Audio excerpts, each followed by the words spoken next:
Hi, this is Mrs. Clark, and this is my video about Pythagorean theorem word problems. So on the paper that you have, you'll see I cut off the title here, glued it into my notebook as a title on my page, and then I took the two problems, 1 and 2, kept them together, just kind of trimmed the page around.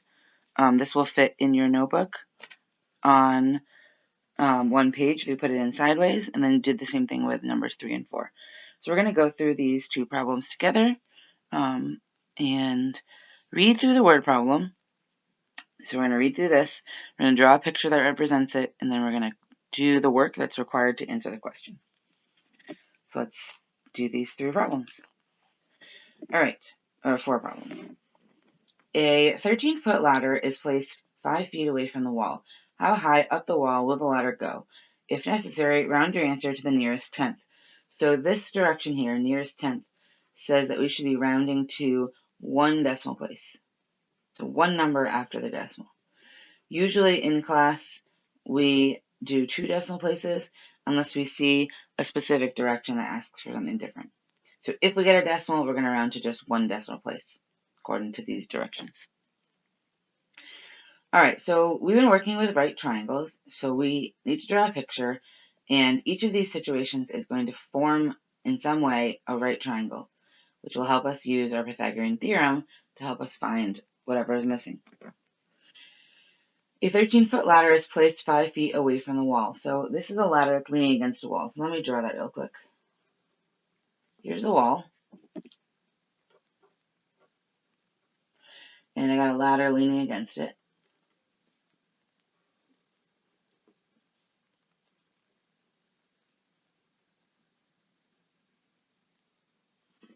All right, so this is the ground.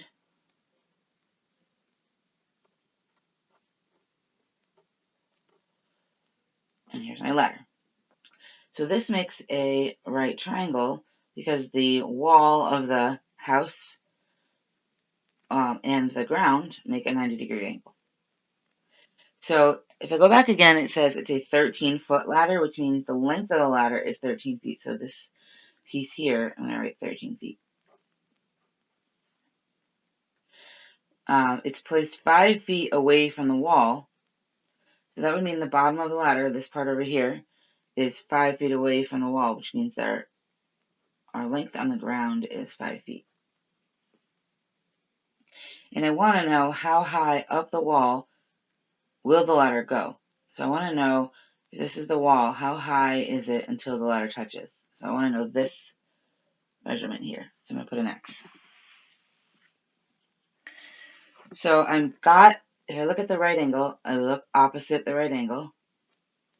That's my hypotenuse. So 13 feet is my hypotenuse, which means 5 feet is a leg, and the one I don't know is also a leg. So using my Pythagorean theorem, x squared plus 5 squared is going to equal 13 squared. So I'm going to fill that in over here.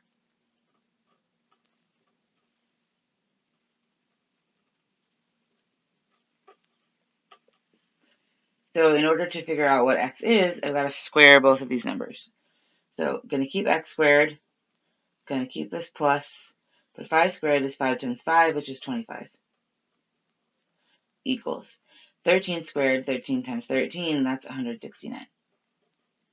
To figure out what x is, I have to get rid of this 25, so I need to subtract 25 from this side and do the same thing from the other side.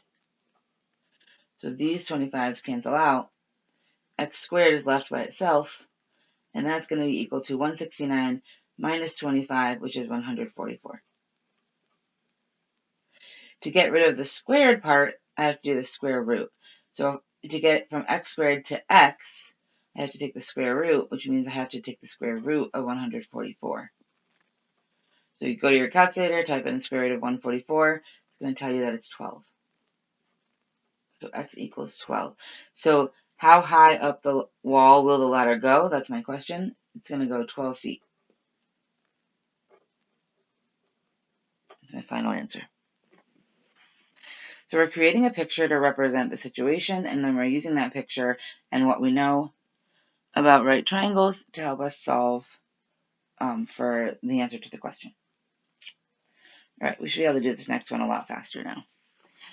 A ladder goes up the side of a house exactly 8 feet. So again, I've got a house here this time instead of a wall. It's still a wall, but it's the wall of the house. Maybe on the outside, I'm not sure. And I got a ladder leaning against it, so I'm going to draw the same thing.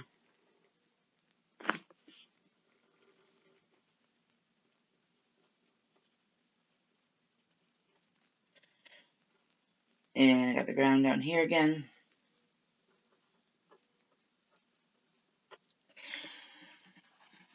And it says it goes up the side of the house 8 feet. So that means from the ground up, it's touching here at 8 feet.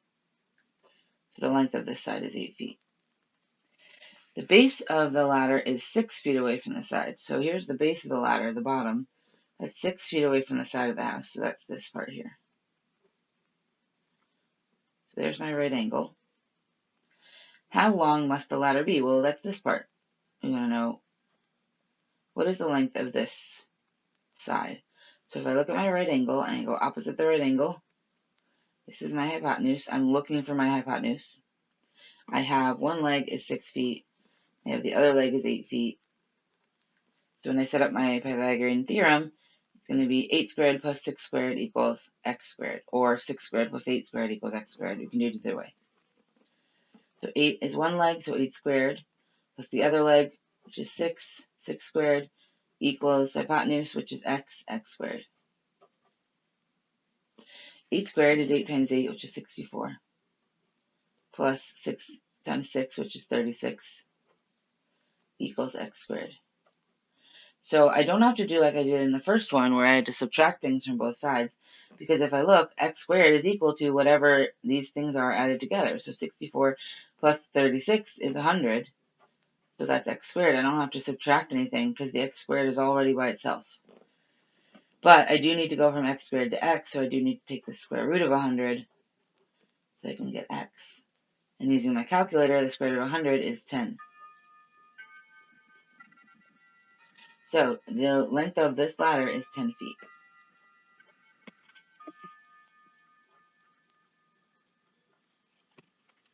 Alright, so we're going to look at 2 more problems, and that'll do it. Alright, so question 3 says a bird starts flying away from a tree and goes exactly 6 miles south. So this one's going to talk about direction, south, and I see the word east in here. So just to remind you, if you're thinking about a compass,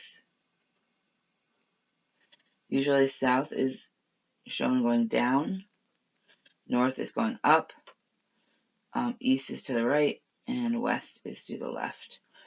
And if you follow in order going this direction, never eat soggy waffles, never eat shredded wheat. They go around in that order. So it might be good to have this here in case you get other questions like this, so you can look at it. But this bird is going to fly south and then it's going to fly east. So if I've got a bird in a tree, he is going to fly south 6 miles, and then he's going to fly east 3 miles. And because we're going from one direction exactly to the other direction, that's where our right angle is formed. And what is the shortest distance it needs to fly to return to the original tree? So from here, this is where it is now, it's got to get back to the tree. It's going to close off this right triangle and create our hypotenuse on its path back to the tree. So I'm looking for the length of this path. How many miles is that going to be? So opposite my right angle is my hypotenuse, so I'm looking again for the hypotenuse.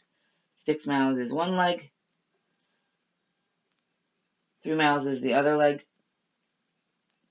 So 6 miles, or 6 squared plus 3 squared equals hip squared, which is x squared. 6 squared plus 3 squared equals the hip squared, which is x squared. So 6 times 6 is 36, plus 3 times 3, which is 9, equals x squared. So all I have to do now is add my 6 and my 9 and my 36. 9 plus 36 is 45. So that's x squared. To get x, I have to take the square root. I need my calculator for this. So I got 45. I'm going to take the square root. I get 6.708239, blah, blah, blah, blah. So it said round to the nearest tenth. So I'm going to look to see if it's going to be 6.7 or 6.8. So look right after the 8 to this 0. 0 is less than 5, so it's not going to change the 7. It's going to stay 6.7.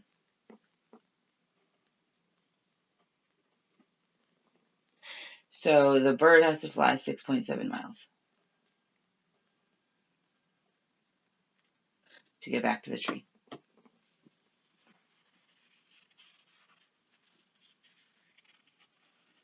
All right, one last problem here.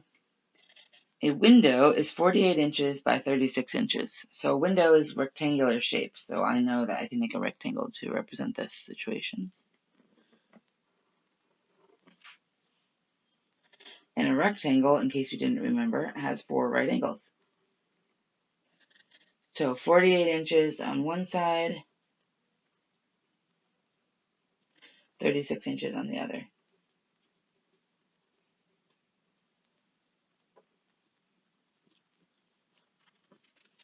What is the length of the diagonal of the window? So diagonal goes from one corner, or one vertex, to the opposite, diagonally across. I want to know, what is the length of this? So there's our right triangle, formed by our right angle in our rectangle, and then closed off by the diagonal, creating a right triangle on this side. We actually have a right triangle on this side also. But if I'm focusing on this bottom one right now, I have a leg and the other leg, and I'm looking for the hypotenuse. Now, you're not going to always be looking for the hypotenuse, but in these last couple situations we have been. So you just have to be careful in creating your picture to make sure that you can figure out which one you're missing. So I got one leg is 48, the other leg is 36. So it's going to be 48 squared plus 36 squared equals hypotenuse squared, which is x squared. So I'm going to need my calculator for these. 48 times 48. All right, 48 times 48. 2,304.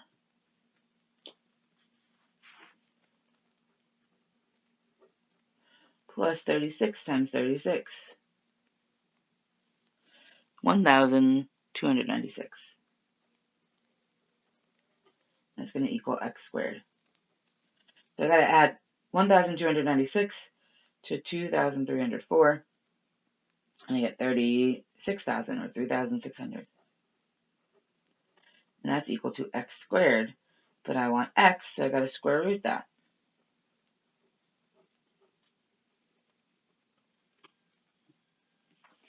Oh, I hit it too many times. Hold on.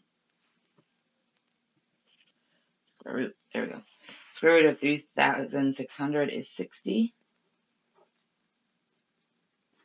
So this window, the diagonal of this window, is 60 inches.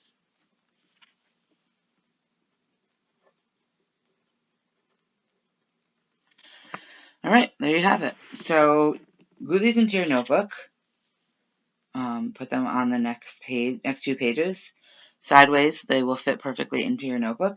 And then you've got some practice problems to do. There's about 9 practice problems to do with different scenarios.